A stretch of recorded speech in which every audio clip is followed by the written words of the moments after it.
Hey, what's up everyone, Neve here, and I think at this point it's pretty undeniable that the market conditions are changing. We're in for a pretty bad economic time, and I think even if they're saying it's technically not a recession, I think we all know that it's going to be pretty bad.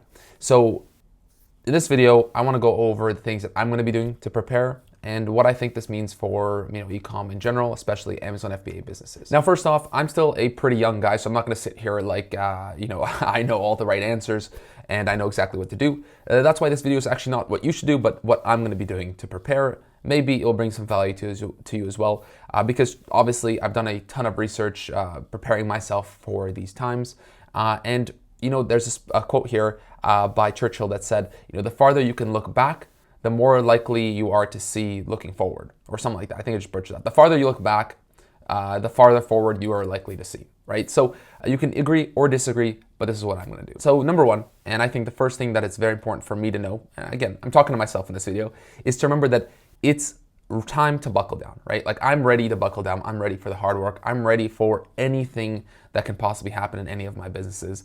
I'm ready to roll with the punches. It's time to buckle down and make shit happen. And I actually watched a video by Patrick B. David, Valuetainment, that actually inspired me to make this video specifically for Amazon FBA sellers and my experience. And he said, this is the time to, go down into your work, put your head down, and add that extra zero to your net worth. And that's exactly what I'm going to be doing in this economic time, and hopefully you do the same. Number two, I'm going to hold a lot of cash. I haven't spent too much time in stocks and investments and stuff like that anyways. I've dabbled a little bit, but I have been holding a lot of cash for a while now, which some people might say is stupid because of the inflation, stuff like that. But I think right now it's starting to show that it'll be very, very good to have cash for, any kind of business that you might have an opportunity to start. You need to have money to do that. And now, especially borrowing money is becoming very, very expensive. So having a lot of cash on hand is very good. Number three, I'll be focusing specifically on products that solve problems, not products that are nice to haves,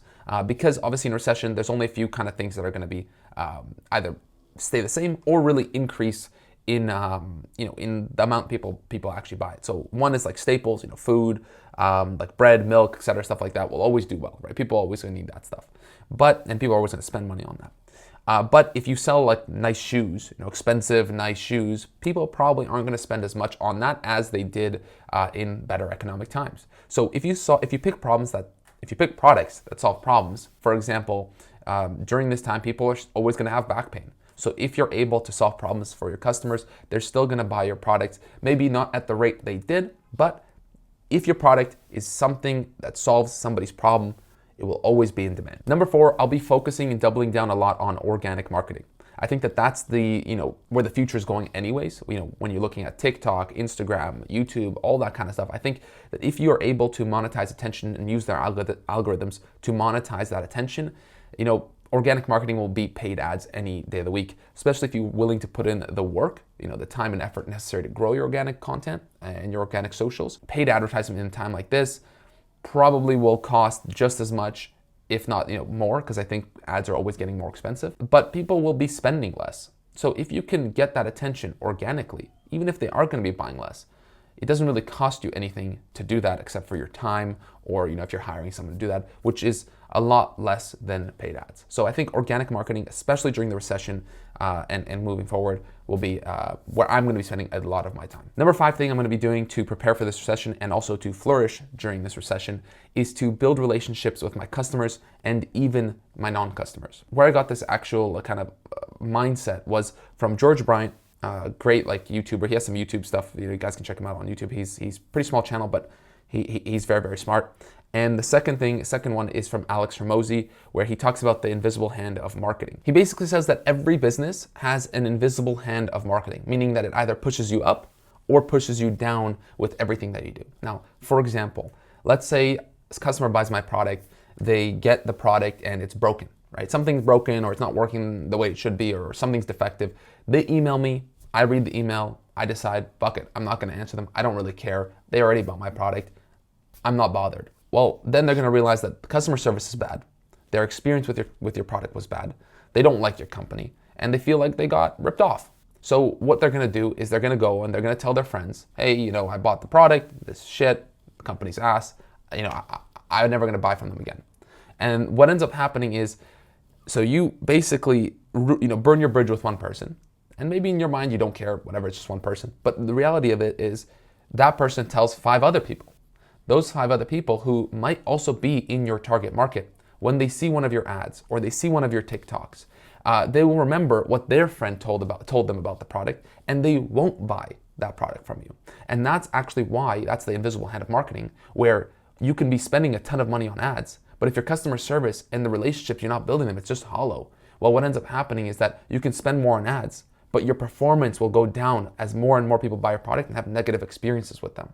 So your costs go up, but your profits go down because people aren't actually buying. And that's the invisible hand of marketing. Whereas if you actually try to help people who are your customers or who are not your customers, and you build relationships with them, you try to, you answer your comments on TikTok, you answer your DMs if you get them about your product. And I really do try to do this as well, like not just with my companies, but like on YouTube as well. Like if you comment something and it's, I usually will reply. If you email me, I will always reply, because it's about building relationships and truly trying to help people, whether they're your customer or not. That also goes for, like, if you're selling a back stretcher, for example, or like something, some those weird back stretchers that are popular on Amazon and on drop shipping, stuff like that. If like a 70-year-old emails you and says, hey, like, is this like okay to use for someone who's 70 years old? And in your heart, like probably it's not, but you tell them that it is. Then they go out, they get that, and they use it. It fucks up their back, and they're all like messed up. Like, first of all, that's on you. Second of all, you should have probably told them, like, hey, like, this probably isn't the best used for like a 70-year-old. You could get some injuries, and send them to a product or send them to somewhere else that can actually help them. Well, again, that's the whole invisible hand of marketing. They know that you help them. If you yourself can't help them, send them to somebody who can, right? And that goes for products, that goes for everything. Just if you truly care about the person, if you outcare your competition, you will win. Number 6 thing I'm going to be focusing on and kind of dialing in on is long-term thinking. And I know that whoever's watching this video, most of you guys, do have kind of a shorter term mindset, because I'm there too. I was there too, and I'm just now trying to get better with this, right? Instead of thinking of weeks, months, or like a year, think of the next decade, right? And focus on time on that scale. It's not about how much you make this year.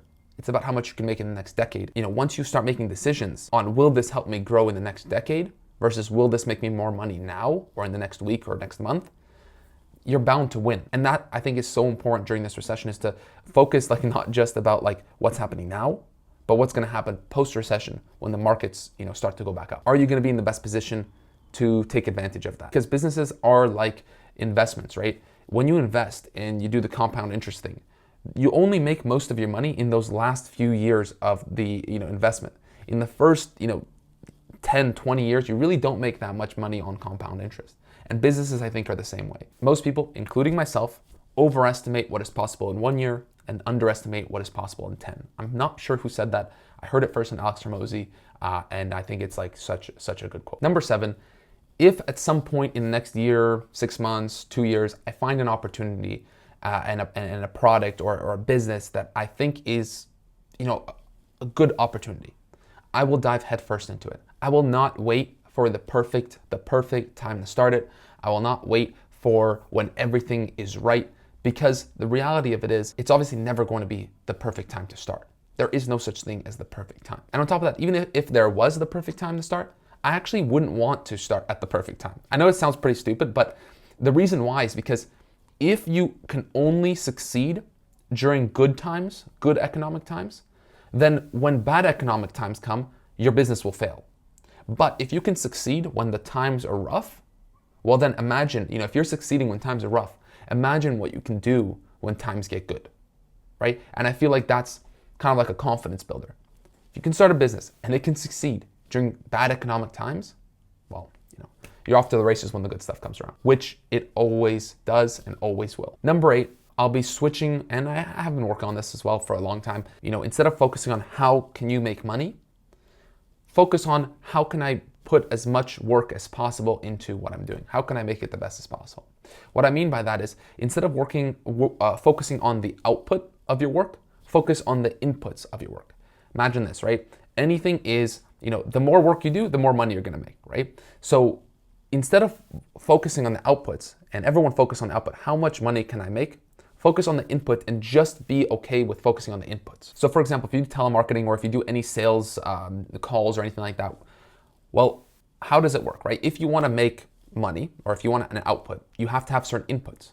So if you make 5 calls a day and you make, let's say, $100, okay? Well, instead of focusing on the $100, focus on how many calls can I make in a single day, and the outputs will be a function of those inputs. So if 5 calls is $100, well then try to do 50 calls. Try to do 100 calls.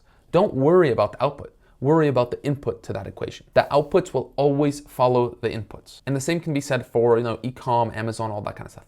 The more products you launch, the more output. The more you optimize, the more output. The more you focus on PPC, the more campaigns you launch, the more output, right? And so focusing everything on the inputs and forgetting about the outputs, you will see that over time, the outputs will increase. And that's where I'm focusing everything on. I don't even care about the outputs because the inputs are so important. And that's the mentality shift that I'm getting, because if you just do that, first of all, you'll learn a bunch of skills, you'll get better, and of course, at the end of the day, you will get more output. If you've been around the block and you agree or disagree, leave a comment down below. Tell me why you disagree. I'll pin the comment if it's a good point. And if I missed anything, let me know as well. Thank you guys so much for watching. I'll see you guys in the next video.